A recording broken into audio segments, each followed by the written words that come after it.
स्वतंत्रता स्वतंत्रता का जो हम शाब्दिक अर्थ देखेंगे, लिबर्टी। लिबर्टी का जो शाब्दिक अर्थ है, बंधनों का अभाव या बंधनों से मुक्त होना।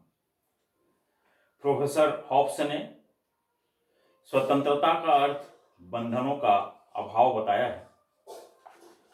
महात्मा गांधी ने स्वतंत्रता का अर्थ नियंत्रण का अभाव नहीं, वरन व्यक्ति के विकास की अवस्थाओं की प्राप्ति है। हमारा जो महाभारत है उसमें कहा गया है कि स्वतंत्रता में सब सुख है और परतंत्रता में सब दुख है। 17वीं और 18वीं शताब्दी में स्वतंत्रता का अर्थ राजाओं के अत्याचार से छुटकारा समझा जाता था, लेकिन बाद में यह लोकतंत्र का आगे चलकर मूल आधार बना। स्वतंत्रता का सूत्रपात, इसकी जो शुरुआत है, इंग्लैंड में हुआ। फलस्वरूप इंग्लैंड में 1688 में गौरवपूर्ण राज्य क्रांति और निरंकुश राजतंत्र समाप्त हुआ।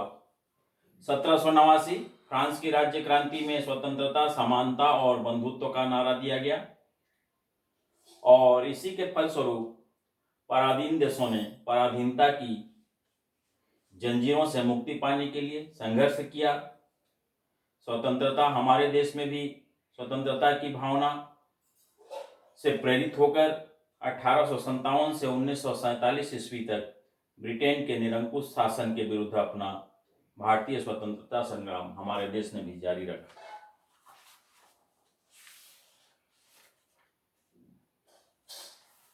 इसके बाद हम देखेंगे स्वतंत्रता के विशेषताएं क्या क्या हैं। स्वतंत्रता का जो प्रमुख विशेषता है, बंधनों का अभाव नहीं है, बल्कि बंधनों से युक्त स्वतंत्रता ही वास्तविक स्वतंत्रता माना गया है। इसमें उचित बंधनों का होना ही आवश्यक है, तभी व्यक्ति स्वतंत्रता का सदुपयोग कर सकता है। तीसरा, हमारा व्यक्तिगत स्वतंत्रता की धारणा यह कम है, बल्कि स्वतंत्रता का अगर पालन करता है व्यक्ति, तो यह भावना समाज कल्याण की भावना से प्रेरित होती है। कोई भी कार्य जो दूसरे के लिए घातक न हो, दूसरे को क्षति या हानि न पहुंचाता हो, वही कार्य करें, यही स्वतंत्रता है। व्यक्ति के व्यक्तित्व का विकास, जब तक व्यक्ति स्वतंत्र होकर अपने कार्यों को नहीं करेगा, राज्य के द्वारा, देश के द्वारा, समाज के द्वारा उसके व्यक्तित्व के विकास का पूर्ण अवसर नहीं दिया जाएगा, तो उसके व्यक्तित्व का विकास संभव नहीं है।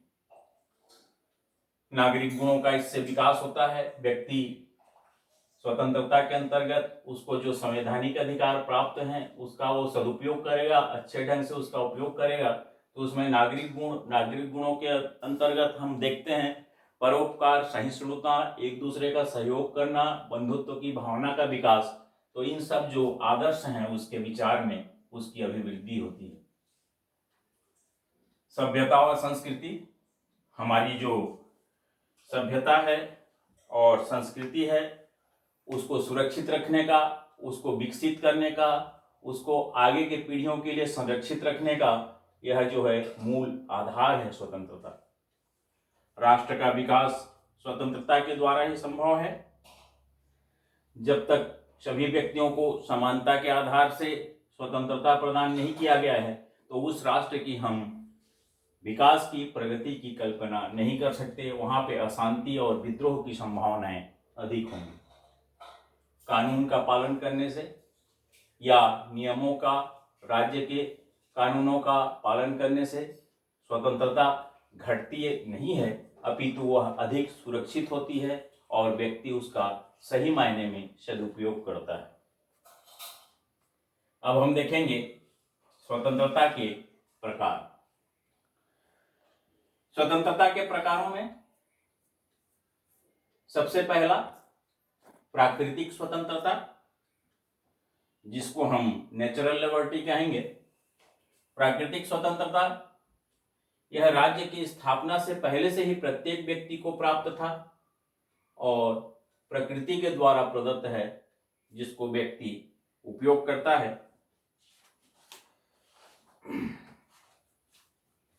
प्रोफेसर रूसो ने प्राकृतिक स्वतंत्रता का भाव स्पष्ट करते हुए कहा है कि स्वतंत्रता मनुष्य का प्राकृतिक गुण है, यह राज्य की देन नहीं है। इसी धारणा के आधार पर मनुष्य में स्वतंत्र होने की स्वाभाविक प्रवृत्ति होती है, इसलिए स्वतंत्रता प्राकृतिक है।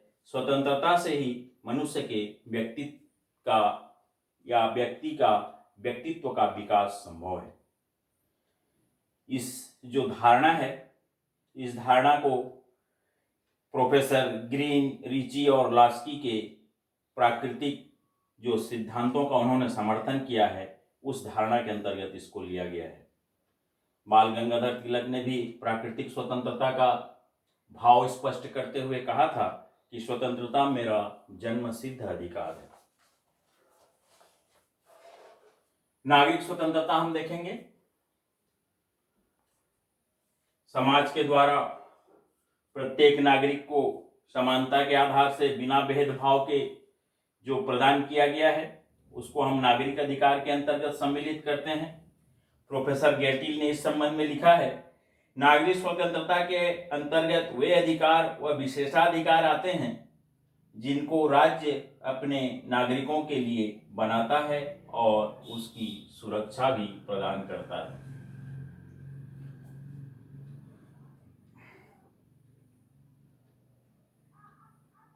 स्वतंत्रता राज्य के द्वारा समानता के अधिकार के आधार पर प्रत्येक व्यक्ति को प्रदान किया गया है। राजनीतिक स्वतंत्रता हम देखेंगे। राज्य के कार्यों में सक्रिय रूप से भाग लेना राजनीतिक स्वतंत्रता है। लास्की के अनुसार राज्य के कार्यों में सक्रिय भाग लेने की शक्ति ही राजनीतिक स्वतंत्रता के अंतर्गत सम्मिलित किया गया है। राजनीतिक स्वतंत्रता में जिन विषयों को सम्मिलित किया गया है, उसमें अपने प्रतिनिधियों के निर्वाचन हेतु वोट देने का अधिकार, मतदान का अधिकार, निर्वाचित होने का अधिकार अर्थात स्वयं प्रत्याशी बनने का अधिकार, राजनीतिक दलों के निर्माण करने का अधिकार, योग्यता के अनुसार सार्वजनिक पद प्राप्त करने का अधिकार, सरकार के जो जनहित के विरोधी कार्य हैं उनको उनकी आलोचना करने का जो अधिकार दिया गया है, ये राजनीतिक अधिकार के अंतर्गत सम्मिलित किए गए हैं। आर्थिक स्वतंत्रता का जो अधिकार है, व्यक्ति अपने जीविकोपार्जन के लिए अपनी मूल आवश्यकता रोटी, कपड़ा और मकान जो है उसकी पूर्ति के लिए जो भी आर्थिक स्वतंत्रता प्राप्त है, उसके अंतर्गत अपना रोजगार, व्यवसाय, उद्योग कर सकता है और जो भी आर्थिक प्रयत्न इस मूलभूत आवश्यकता के लिए वो करेगा, उसका स्वयं लाभ प्राप्त करने का वो अधिकारी है। व्यक्तिगत स्वतंत्रता, जिन कार्यों का संबंध व्यक्ति के स्व से है, जिसको हम सेल्फ कहते हैं, उसको हम व्यक्तिगत स्वतंत्रता के अंतर्गत सम्मिलित किए हैं। जे.एस. मिल ने अपनी जो पुस्तक है ऑन लिबर्टी, इसमें व्यक्तिगत स्वतंत्रता का भाव स्पष्ट करते हुए उन्होंने कहा है कि प्रत्येक व्यक्ति को उसकी इच्छा अनुसार स्वतंत्रता प्राप्त होनी चाहिए, बशर्ते उसकी स्वतंत्रता से दूसरे की स्वतंत्रता को हानि न हो। इसके बाद हम देखेंगे राष्ट्रीय स्वतंत्रता। राष्ट्र को, इसका जो तात्पर्य है, राष्ट्र को अपने भाग्य का निर्णायक स्वयं होना चाहिए। राष्ट्र हित में जो भी आवश्यक हैं, जैसे भी नीति या नियम या कानून आवश्यक है, वो बिना किसी दूसरे राष्ट्र के दबाव में अपने राष्ट्र के हित में ध्यान या राष्ट्र के हित को ध्यान में रखते हुए बाह्य और आंतरिक मामला में स्वतंत्र है और राष्ट्रीय नीति और नियम का निर्धारण वो कर सकता है। धार्मिक स्वतंत्रता, संविधान में हमारा जो देश है धर्मनिरपेक्ष राज्य के रूप में जाना जाता है और इसके अंतर्गत प्रत्येक व्यक्ति को उसकी इच्छा अनुसार धर्म पालन की, उपासना करने की, धर्म के प्रचार प्रसार करने की, उसको धार्मिक स्वतंत्रता के अंतर्गत अधिकार प्रदान किया गया है। इसके अंतर्गत व्यक्ति बिना किसी दबाव के किसी भी धर्म को अपना सकता है, किसी भी धर्म के देवी देवता की उपासना पूजा पाठ कर सकता है। नैतिक स्वतंत्रता, नैतिक स्वतंत्रता का तात्पर्य अंतरात्मा की आवाज के अनुसार सत्य का पालन करते हुए किसी लोभ या लालच के आचरण करने की, या लोभ या बिना लोभ या लालच के आचरण की व्यवहार करने की जो स्वतंत्रता है वो नैतिक स्वतंत्रता के अंतर्गत आता है। ये हमारा स्वतंत्रता का प्रकार है जिसको हम वेद के अंतर्गत अध्ययन करते हैं।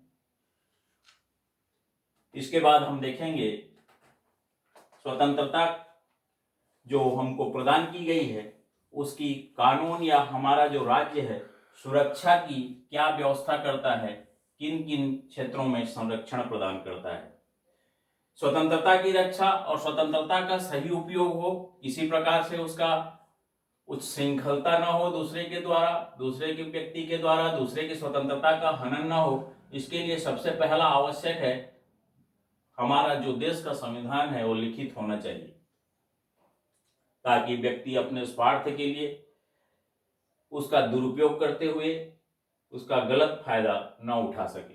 मौलिक अधिकार होने चाहिए और मौलिक अधिकार समानता के आधार से बिना भेदभाव के सभी को प्रदान किया जाना चाहिए। प्रजातंत्र की स्थापना, इसके अंतर्गत स्वतंत्रता प्रजातंत्र शासन में ही सुरक्षित रह सकती है। राजतंत्र या अधिनायक तंत्र में शासक अपने व्यक्तिगत हित को ध्यान में रख कर ही शासन करता है, जहां जनता शासक के कार्यों का विरोध भी नहीं कर सकती। प्रजातंत्र में जनता शासक और शासित दोनों होती है, अर्थात इसमें अंतिम सत्ता जनता के हाथ में निहित होती है। इसके बाद हम देखेंगे निष्पक्ष एवं स्वतंत्र न्यायपालिका।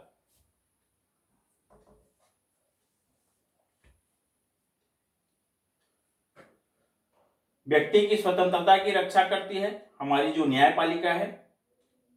न्यायपालिका स्वतंत्र नहीं होगी, राजनीतिक दबाव में होगी और न्यायाधीश जो हैं राज्य के अधीन दबाव में काम करते होंगे, तो ऐसे स्थिति में हम निष्पक्ष न्याय की कल्पना नहीं कर सकते। इसीलिए न्यायपालिका को स्वतंत्र किया गया है, स्वतंत्र रखा गया है। योग्य निष्पक्ष व्यक्ति न्यायाधीश नियुक्त किए जाए, उनका कार्यकाल सुनिश्चित हो, उन्हें पर्याप्त वेतन और सुविधाएं दी जाएं, स्वतंत्रता पूर्वक न्याय करने का अवसर दिया जाए और स्वतंत्र न्यायपालिका ही नागरिकों की स्वतंत्रता और संविधान की रक्षा कर सकता है। आदर्श कानून होना चाहिए स्वतंत्रता के लिए, स्वतंत्रता की रक्षा के लिए। प्रोफेसर मॉन्टेस्क्यू ने इस संबंध में कहा है कि मुख्यतः स्वतंत्रता की रक्षा और हनन कानून के स्वभाव की रक्षा और उसके द्वारा दिए गए दंड की मात्रा पर निर्भर करती है। साधारणतया राज्य के द्वारा ऐसे कानूनों का निर्माण किया जाता है जो व्यक्तियों की स्वतंत्रता की रक्षा कर सके और उनके व्यक्तित्व के विकास हेतु आवश्यक सुविधाएं प्रदान कर सके। प्रत्येक व्यक्ति को कानून की दृष्टि में समान समझा जाता है। किसी भी व्यक्ति को जन्म, धर्म, वंश, लिंग, भेद के आधार पर किसी प्रकार का कोई भेदभाव नहीं किया जाता है। शक्ति पृथक्करण, शक्ति पृथक्करण के अंतर्गत शक्ति या पावर जिसको हम कहते हैं, अधिकार जिसको करते हैं, अगर किसी एक व्यक्ति के पास केंद्रित हो जाए, सभी पावर एक ही व्यक्ति के पास आ जाए या उसी को दे दिया जाए, तो वह व्यक्ति भ्रष्ट हो जाता है। अतः स्वतंत्रता की रक्षा के लिए शासन के तीनों अंग, और शासन के जो हमारे तीन अंग है उसमें व्यवस्थापिका, कार्यपालिका और न्यायपालिका। न्यायपालिका के मध्य, तीनों के मध्य जो है शक्ति का पृथक्करण होना आवश्यक है। मॉन्टेस्क्यू ने इस संबंध में अपना विचार स्पष्ट रूप से व्यक्त किया है कि उस समय तक स्वतंत्रता स्थापित नहीं की जा सकती जब तक कि न्यायपालिका, कार्यपालिका व व्यवस्थापिका को पृथक न किया जाए, अलग अलग अधिकार न दिया जाए। विकेंद्रीकरण, शक्तियों का विकेंद्रीकरण, डिवाइडेशन जिसको हम कहते हैं, इसके अंतर्गत शासन की शक्तियों को केंद्रीय सरकार, प्रांतीय सरकार तथा स्थानीय सरकारों में विभाजित किया जाए, और ऐसा जब होगा तो इससे नागरिकों की स्वतंत्रता जो है वो सुरक्षित रहेंगी और शक्तियों के विभाजन से शासन में कुशलता भी आएगी। महात्मा गांधी ने शक्ति विकेंद्रीकरण को अच्छा मानते हुए, स्वीकार करते हुए प्रत्येक व्यक्ति की व्यक्तिगत स्वतंत्रता को उपलब्ध कराने का एकमात्र उपाय सत्ता का विकेंद्रीकरण ही हो सकता है। देश का प्रत्येक ग्राम पूर्ण गणराज्य हो, ग्राम का शासन ग्राम पंचायत द्वारा संचालित हो और ग्राम पंचायत की व्यवस्थापिका कार्यपालिका तथा न्यायपालिका हो, ऐसा विचार उन्होंने व्यक्त किया है। जागरूकता, नागरिकों में जागरूकता आवश्यक है स्वतंत्रता की संरक्षण के लिए।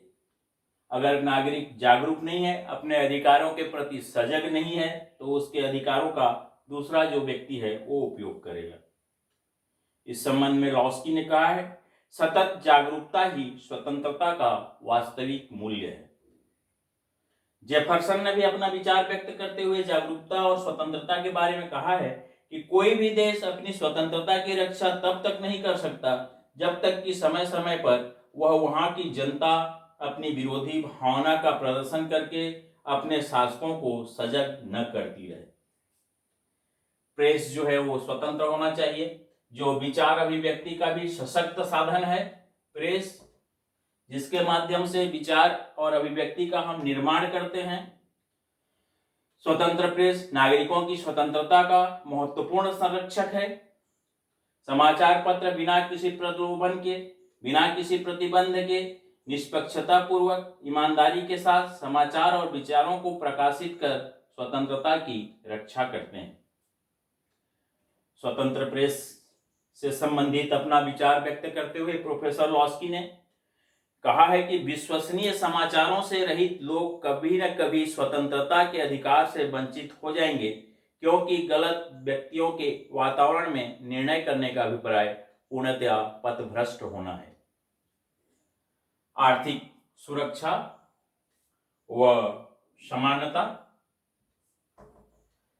वास्तविक स्वतंत्रता के लिए यह आवश्यक है। देश में धनवान और निर्धनों के बीच बहुत बड़ी खाई है, अंतर है आज भी हमारे यहाँ। आर्थिक असमानता स्वतंत्रता को नष्ट करती है। स्वतंत्रता की सुरक्षा के लिए आर्थिक सुरक्षा ही व्यवस्था या आर्थिक सुरक्षा की व्यवस्था होना आवश्यक है। प्रत्येक व्यक्ति को उसकी जो न्यूनतम आवश्यकता है, भोजन, वस्त्र, आवास, उसको एकत्र करने की, स्वयं उसकी व्यवस्था करने की स्वतंत्रता राज्य द्वारा, सरकार द्वारा, कानून द्वारा प्रदान किया जाना चाहिए। विशेषाधिकारों का अंत किया जाए ताकि स्वतंत्रता अधिक से अधिक सुरक्षित हो। समाज तथा राज्य में किसी वर्ग या कुछ लोगों को जाति, धर्म, संपत्ति आधार पर विशेष अधिकार प्राप्त नहीं होना चाहिए, राज्य द्वारा प्रदान नहीं किया जाना चाहिए, समाज के द्वारा विशेषाधिकार प्रदान नहीं किया जाना चाहिए। ऐसा अगर होता है तो सामाजिक विद्रोह की संभावना इसमें बढ़ती है। अधिकारों का सीमा निश्चित हो सभी व्यक्तियों के लिए। अधिकारों की सीमा निर्धारित व निश्चित होना चाहिए, जिससे कोई दूसरे के अधिकारों का दूसरा कोई व्यक्ति हनन न कर सके। ये तो हमारी स्वतंत्रता और स्वतंत्रता की सुरक्षा हो गई है। अब हम देखेंगे स्वतंत्रता का हम पालन करते हैं, स्वतंत्रता का अधिकार जो हमको दिया गया है उसका महत्व क्या है। सबसे पहला हम देखेंगे व्यक्ति के व्यक्तित्व का विकास में यह सहायक होता है स्वतंत्रता। Professor JS. मिल ने अपना विचार अभिव्यक्त करते हुए इस संबंध में कहा है कि स्वतंत्रता मानव जीवन का मूल आधार है। यह व्यक्ति के व्यक्तित्व का विकास करता है। स्वतंत्रता ही वे साधन उपलब्ध कराती हैं जिससे नागरिकों के व्यक्तित्व का विकास होता है। व्यक्ति की गरिमा का इसमें अभिवृद्धि होता है। किसी भी देश के नागरिकों की गरिमा उसकी स्वतंत्रता प्रतिष्ठा पर निर्भर करती है। स्वतंत्र व्यक्ति ही गौरव और सम्मान का जीवन जी सकता है। नैतिक गुणों का इसमें विकास होता है। त्याग की भावना, देश के प्रति समर्पण की भावना, बलिदान की भावना, सहानुभूति की, परोपकार की भावना, सहिष्णुता की जैसी भावनाएं हैं, इनको बल मिलता है, स्वतंत्रता का पालन करते हैं। तो ऐसे जो नैतिक गुण हैं प्रत्येक व्यक्ति में मानवीय मूल्यों के रूप में विकसित होती हैं। आर्थिक प्रगति में सहायक है। व्यक्ति अपना रोजगार अपनी इच्छानुसार अपने आर्थिक अभिवृद्धि के लिए, अपने जीविकोपार्जन के लिए कोई भी रोजगार स्वतंत्रता पूर्वक कर सकता है। साथ ही साथ वो योजनाबद्ध तरीके से योजना या कार्यक्रम लागू करके अपना आर्थिक विकास के लिए विभिन्न प्रकार के कार्यक्रम या कार्य कर सकता है। राष्ट्रीय सम्मान में सहायक, स्वतंत्रता राष्ट्र का सम्मान बढ़ाती है। इसीलिए परतंत्र राष्ट्रों में स्वतंत्रता के लिए निरंतर राष्ट्रीय आंदोलन होते रहते हैं। भारत में भी स्वतंत्रता प्राप्ति के लिए लाखों देशभक्तों ने अपने प्राणों की बलिदान दी है। अधिकार दिलाने में भी यह सहायक है। व्यक्ति का अपना सर्वांगीण विकास हो और इसके लिए जो भी उसको अधिकार आवश्यक हैं वो स्वतंत्रता के द्वारा प्रदान की जाती है। सांस्कृतिक विकास के लिए भी यह आवश्यक है। इसके अंतर्गत हम संस्कृति के विकास की कल्पना बिना स्वतंत्रता के नहीं कर सकते। विभिन्न देशों में भाषा, साहित्य, कला विकास जो हम देखते हैं, आज उनका विकसित जो स्वरूप देखते हैं वो स्वतंत्रता की ही देन है। सामाजिक जीवन के लिए भी स्वतंत्रता का बहुत ही महत्वपूर्ण स्थान है। स्वतंत्रता समाज के विकास, उसके अस्तित्व और संगठित स्वरूप के लिए भी अनिवार्य है। संसार में लोकतंत्रीय व्यवस्था स्वतंत्रता की बुनियाद पर ही विकसित हुई है। स्वतंत्रता ही समाज को शक्ति प्रदान करती है जिससे समाज अपने हितों के लिए संगठित होता है। सुखी और आनंदपूर्ण जीवन, परतंत्र व्यक्ति का जीवन पिंजरे में बंद पंछी की समान होता है। इसके विपरीत स्वतंत्रता व्यक्ति को आनंद की अनुभूति देता है। जिस प्रकार खुले आकाश में पक्षी चहचहाते हुए उड़ते हैं, उसी प्रकार स्वतंत्र व्यक्ति स्वतंत्रता के वातावरण में प्रसन्नता का अनुभव करता है। मौलिक विचारों और वैज्ञानिक आविष्कारों के लिए भी स्वतंत्रता का बहुत ही ज्यादा महत्व है। जब तक व्यक्ति स्वतंत्र न हो, उसका परिवेश स्वतंत्र न हो, उसकी अभिव्यक्ति के साथ स्वतंत्रता न जुड़ा हो, तो नई खोज, नए आविष्कार, वैज्ञानिक आविष्कारों की हम कल्पना नहीं कर सकते हैं।